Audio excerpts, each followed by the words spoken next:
Sapat ang family food packs para sa mga biktima ng kalamidad.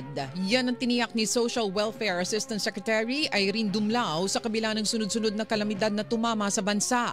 Anya, bagamat tuloy-tuloy ang pamamahagi ng DSWD ng family food packs sa mga pamilyang apektado ng kalamidad, tuloy-tuloy din ang pag-repack nito para agad mapunan ang supply.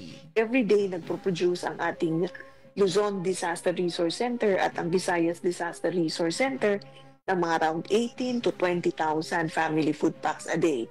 Kung kaya nga po, habang tayo ay nagdi-distribute, naglalabas ng mga food packs dyan sa ating mga warehouses, agad rin po tayong nakakapag-replenish sapagkat nagpapatuloy nga yung production natin ng goods. Ang tinig ni DSWD Assistant Secretary Irene Dumlao, tiniyak din ni Dumlao na sapat ang isang family food pack sa pamilyang may 5 miyembro at tatagal ito sa loob ng 2 hanggang 3 araw.